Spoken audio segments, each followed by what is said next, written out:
La historia de la redención. Capítulo 34. Leales a Dios en medio de la persecución. Los apóstoles continuaron con gran poder su obra de misericordia, de sanar a los afligidos y proclamar al Salvador crucificado y resucitado. Muchos se añadían continuamente a la iglesia por medio del bautismo, pero nadie se atrevía a hacerlo si no estaba unido de corazón y mente con los creyentes en Cristo. Multitudes acudieron a Jerusalén para traer a los enfermos y a los que estaban poseídos por espíritus inmundos. Muchos dolientes estaban depositados en las calles por donde Pedro y Juan pasaban, para que sus sombras cayeran sobre ellos y los sanaran. El poder del resucitado Salvador ciertamente había descendido sobre los apóstoles, y éstos llevaban a cabo señales y milagros que diariamente aumentaban el número de creyentes. Estas cosas llenaban de gran perplejidad a los sacerdotes y gobernantes, especialmente a los saduceos. Se dieron cuenta de que si se permitía que los apóstoles predicaran a un Salvador resucitado e hicieran milagros en su nombre, pronto todos rechazarían su doctrina de que no hay resurrección y su secta pronto se extinguiría. Los fariseos percibían que la tendencia de su predicación pronto socavaría las ceremonias judaicas y quitaría todo significado a los sacrificios. Sus primeros esfuerzos para suprimir a estos predicadores habían sido vanos, pero ahora estaban decididos a terminar con ese entusiasmo. Librado por un ángel.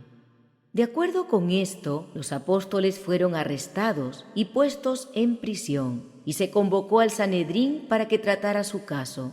Una gran cantidad de eruditos, además de los miembros regulares del concilio, fueron convocados también, y deliberaron juntos en cuanto a lo que se podía hacer con estos perturbadores de la paz. Mas un ángel del Señor, abriendo de noche las puertas de la cárcel y sacándolos, dijo: «Id, y puestos en pie en el templo, anunciad al pueblo todas las palabras de esta vida». Habiendo oído esto, entraron de mañana en el templo y enseñaban.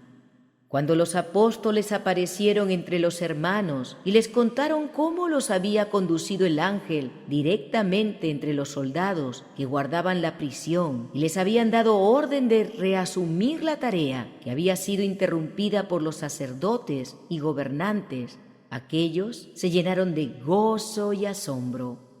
Los sacerdotes y gobernantes reunidos en concilio decidieron acusarlos de insurrección y de asesinar a Ananías y Zafira, y de conspirar para privar a los sacerdotes de su autoridad y darles muerte. Confiaban en que la muchedumbre se sentiría entusiasmada para tomar el asunto en sus manos y tratar a los apóstoles como habían tratado a Jesús. Eran conscientes de que muchos de los que no habían aceptado la doctrina de Cristo estaban cansados con el gobierno arbitrario de las autoridades judías y ansiosos de que se produjera algún cambio definido. Si estas personas llegaban a interesarse en las creencias de los apóstoles y las aceptaban y reconocían a Jesús como Mesías, temían que la ira de todo el pueblo se suscitara contra los sacerdotes y los hicieran responsables del asesinato de Cristo. Decidieron tomar medidas enérgicas para impedirlo. Finalmente, mandaron comparecer ante ellos a los supuestos prisioneros. Grande fue su asombro cuando recibieron el informe de que las puertas de la prisión estaban firmemente cerradas, que los guardias estaban en su sitio, pero que a los prisioneros no se los podía encontrar por ninguna parte. Pronto llegó el informe: «He aquí, los varones que pusisteis en la cárcel están en el templo y enseñan al pueblo». Aunque los apóstoles fueron milagrosamente librados de la prisión, no se los eximió del juicio y el castigo. Cristo había dicho cuando estaba entre ellos: «Y guardaos de los hombres, porque os entregarán a los concilios». Dios les había dado una muestra de su cuidado y una seguridad de su presencia al enviarles al ángel. Ahora les tocaba sufrir por causa de Cristo, a quien predicaban. La gente estaba tan impresionada por lo que había visto y oído que los sacerdotes realmente sabían que era imposible ponerlos en contra de los apóstoles. El segundo juicio. Entonces fue el jefe de la guardia con los alguaciles y los trajo sin violencia, porque temían ser apedreados por el pueblo. Cuando los trajeron, los presentaron ante el concilio, y el sumo sacerdote les preguntó diciendo: ¿No os mandamos estrictamente que no enseñaseis en ese nombre? Y ahora habéis llenado a Jerusalén de vuestra doctrina y queréis echar sobre nosotros la sangre de ese hombre.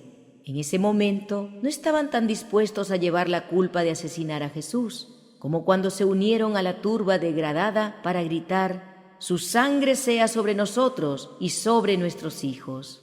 Pedro, con los otros apóstoles, asumió la misma estrategia defensiva que en su juicio anterior.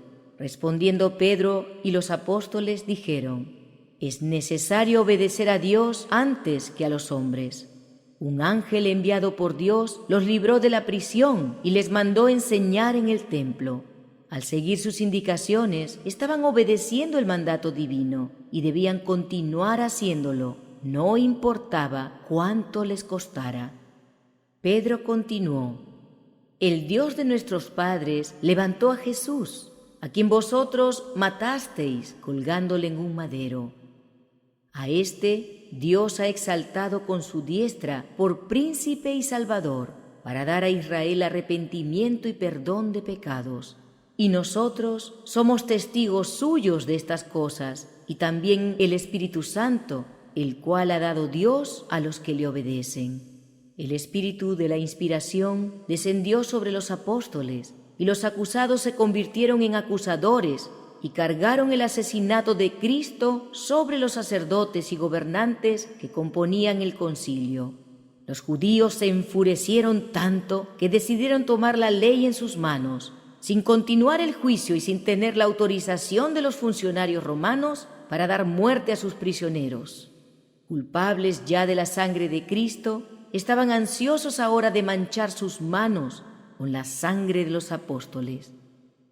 Pero había entre ellos un hombre erudito y de elevada posición, cuya clara inteligencia previó las terribles consecuencias de un paso tan violento. Dios suscitó a un hombre del mismo concilio para detener la violencia de los sacerdotes y gobernantes. Gamaliel, docto fariseo, hombre de gran reputación, era extremadamente cauto y después de hablar en favor de los prisioneros, pidió que los retiraran de la sala. Entonces dijo cuidadosamente y con mucha calma: «Varones israelitas, mirad por vosotros lo que vais a hacer con respecto a estos hombres, porque antes de estos días se levantó Teudas, diciendo que era alguien. A éste se unió un número como de 400 hombres, pero él fue muerto, y todos los que le obedecían fueron dispersados y reducidos a nada. Después de éste se levantó Judas el Galileo en los días del censo y llevó en pos de sí a mucho pueblo. Pereció también él, y todos los que le obedecían fueron dispersados. Y ahora os digo, apartaos de estos hombres y dejadlos, porque si este consejo o esta obra es de los hombres, se desvanecerá, mas si es de Dios, no la podéis destruir. No seáis tal vez hallados luchando contra Dios». Lo menos que podían hacer los sacerdotes era verificar cuán razonable era esta opinión. Se vieron obligados a estar de acuerdo con él y, muy a su pesar, dejaron libres a los prisioneros. Después de azotarlos con varas y de encomendarles una y otra vez que no predicaran más en el nombre de Jesús, o pagarían con sus vidas la culpa de su osadía. Y ellos salieron de la presencia del concilio, gozosos de haber sido tenidos por dignos de padecer afrenta por causa del nombre.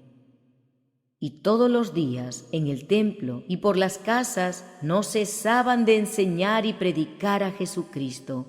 Bien podían los perseguidores de los apóstoles sentirse perturbados cuando se dieron cuenta de su incapacidad para aplastar a estos testigos de Cristo, que tenían fe y valor suficiente para convertir la vergüenza en gloria y el dolor en alegría por causa de su Maestro, que había sufrido humillación y agonía antes que ellos. De modo pues que los valientes discípulos continuaron enseñando en público y secretamente también en las casas por pedido de sus habitantes, que no se atrevían a confesar abiertamente su fe por temor de los judíos.